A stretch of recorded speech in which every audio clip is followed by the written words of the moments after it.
What's up, everybody? I'm editing this video here and it is 40 minutes long, and so we're going to break it up into different parts. You can see the links for the different videos or the other parts down below. But I'm meeting with Mark Garnett here. He is a fellow alumni of the college that I went to, the Bible College.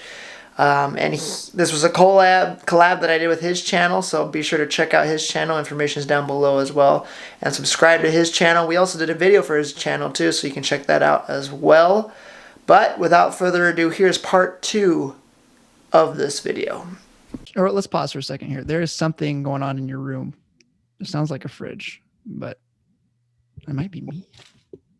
Oh no, it might be me. I hear that humming. Yeah, that's that fridge there. I did not. Oh, That's you a got, how many freezer. fridges you got? This is the fridge. This is the freezer. Let me go and plug it. Remind me to plug it back in so I don't forget. Okay, once we're done. Okay, yeah. I'm older than you, so but okay.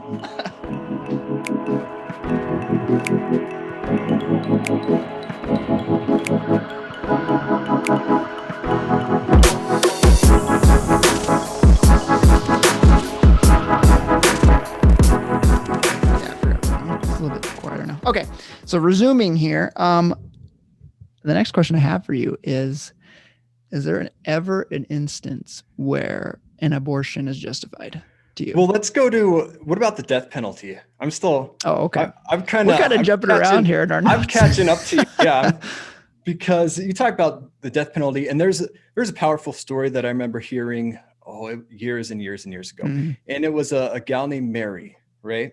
And she's got a 20-year-old son. Okay.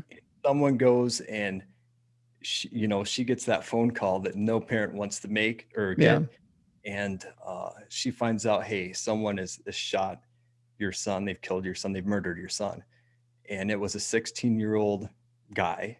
And just to put real emotions behind, the death penalty or issues that we talk to or about, because oftentimes there's like real emotions behind these things. And if we think about it through her shoes, what's going through her heart right now, what's going through her mind. And the one verse that pops to my mind too is, as Christians, we are to love mercy, and do justice. And so we're supposed to do both of those two things. Yeah. But, years and years and years go by. First of all, the guy he's sentenced to prison. There's 17 years that he's sentenced to prison. And Mary wakes up over 17 years later, 18, however many years after that. Yeah. And there's the guy right next door who had murdered his son, living right next door to her. Was that on purpose or was that? And so that's not the full story because because years before that, she had first of all, she's a Christian. She had been dealing with just anger and bitterness and hatred, all those things that, would pop into a parent's heart who deals with that. She'd been dealing with that, and she starts visiting him in prison and developing a relationship, seeing him over and over, just regularly. And they develop a friendship, a bond. She's able to forgive him.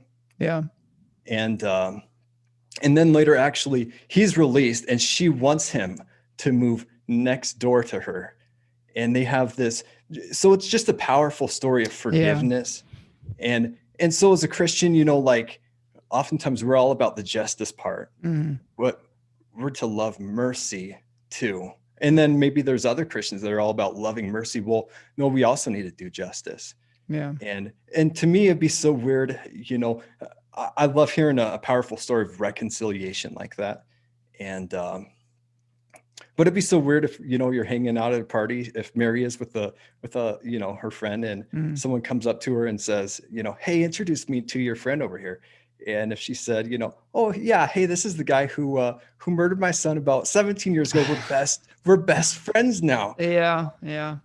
But that'd be a testimony though, too. That would be, it's a powerful testimony. Yeah. And as Christians, it'd be nothing to that person. What did that person deserve? What was justice there? It was probably death. I mean, if you read scripture and you read the story of the flood, and God instituting the death penalty after the flood. Mm. I mean, that'd be justice there. And yet we're to love mercy, and it's nothing for justice to happen. We all deserve justice. Yeah. In a big sense.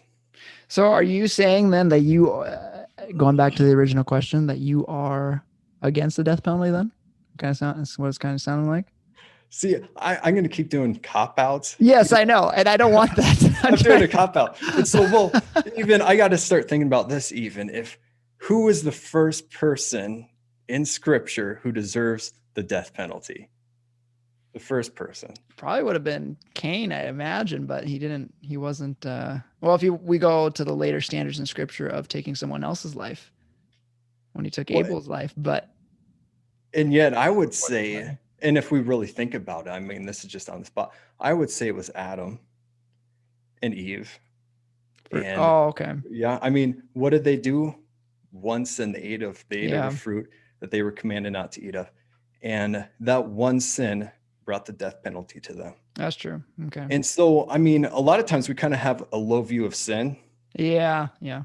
And so Adam's one sin in a major sense, it brings the death penalty, not to just Adam and Eve, it brings it up to all of their descendants. And I think that's one of the things though, too, is that, you sin and that's what you get. You get a consequence for every decision that you make. So if you decide to sin, the consequence for sin is death. Bible tells us that. What we're talking though with this death penalty is that consequence being carried out before that judgment, before that spiritual and physical death time. We're talking about that physical death that it almost, it goes to the government deciding it, but it almost takes it out of, if you want to say, out of God's hands. So do you think, can the government work on behalf of God in that situation? Do you think? What do you think? The government's God's servant, mm-hmm. In that area. And yet I keep trying to, do a cop out. I know. Admittedly, because, I'm coming at a different angle. I'll try to get you a good answer. In a large sense, we can look at anyone who's outside of Christ and we can say, hey, the death penalty is on it's on your head right now. And so it's not something, the death penalty isn't something really far off, not personable. It applies to, 1 in a million people. In a big sense, we can say, hey, that applies to people who are outside of Christ. And so am I for the death penalty? No, I want people inside of Christ. I want people to know Christ and know life. And so, if someone asks me, Mark, are you for the death penalty? No, I want everyone to find life in Jesus Christ. Okay. That's an answer. And that's still a cop out. I mean, but that's still somewhat of an answer too. So yeah. I think the main thing, I think that question I asked before, just to rephrase it to make it a little bit more understandable is again, if you go to that extreme side of justice, the death penalty is carrying out God's justice before the due time, which the true time will be once he returns at the end time and then conquers the world and everything. And then all evil will be extinguished and all that. But when it comes to the death penalty or going to war or stopping these other evil actions, that's justice being brought on before the appointed time.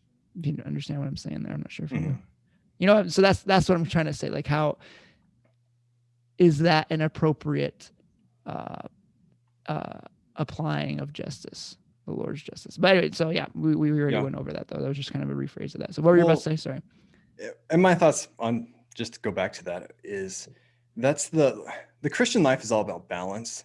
Mm-hmm. And so on one hand, we're supposed to love mercy, and on the other hand, we're supposed to do justice. Yeah. And those two things don't really conflict per se. We can do both of those things. Mm-hmm. And yet as Christians, a lot of times people run to one or the other. Christians will run to, hey, we need to love mercy and show people mercy. And that's the one they go to. And then other Christians will go to, no, we need justice right here, right now. What that person did was wrong. And, 5 minutes from now, it should be carried out.